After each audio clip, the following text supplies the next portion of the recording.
उठो जागो और तब तक नहीं रुको जब तक लक्ष्य न प्राप्त हो जाए। ब्रह्मांड की सभी शक्तियां हमारे अंदर हैं। यह हम ही हैं जिन्होंने अपनी आंखों के सामने हाथ रखा है और रोते हुए कहा कि अंधेरा है। किसी की निंदा ना करें। अगर आप मदद के लिए हाथ बढ़ा सकते हैं तो जरूर बढ़ाएं। अगर नहीं बढ़ा सकते तो अपने हाथ जोड़िए, अपने भाइयों को आशीर्वाद दीजिए और उन्हें उनके मार्ग पे जाने दीजिए। बाहरी प्रकृति केवल आंतरिक प्रकृति बड़ी है। सच को कहने के हजारों तरीके हो सकते हैं और फिर भी सच तो वही रहता है। इस दुनिया में सभी भेदभाव किसी स्तर के हैं, ना कि प्रकार के, क्योंकि एकता ही सभी चीजों का रहस्य है।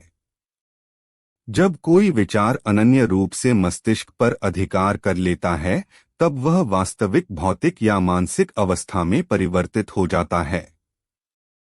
जितना हम दूसरों के साथ अच्छा करते हैं, उतना ही हमारा हृदय पवित्र हो जाता है और भगवान उसमें बसता है। यदि स्वयं में विश्वास करना और अधिक विस्तार से पढ़ाया और अभ्यास कराया गया होता, तो मुझे यकीन है कि बुराइयों और दुख का एक बहुत बड़ा हिस्सा गायब हो गया होता। एक कभी मत सोचिए कि आत्मा के लिए कुछ असंभव है। ऐसा सोचना सबसे बड़ा विधर्म है। अगर कोई पाप है तो वो यही है, ये कहना कि तुम निर्बल हो या अन्य निर्बल हैं।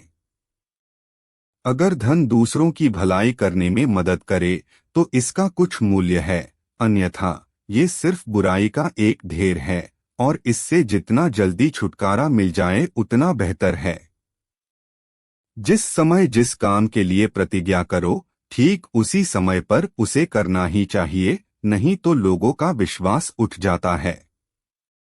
उस व्यक्ति ने अमरत्व प्राप्त कर लिया है जो किसी सांसारिक वस्तु से व्याकुल नहीं होता। हम वो हैं जो हमें हमारी सोच ने बनाया है, इसलिए इस बात का ध्यान रखिए कि आप क्या सोचते हैं। शब्द गौण हैं, विचार रहते हैं, वे दूर तक यात्रा करते हैं। जब तक आप खुद पे विश्वास नहीं करते, तब तक आप भगवान पे विश्वास नहीं कर सकते।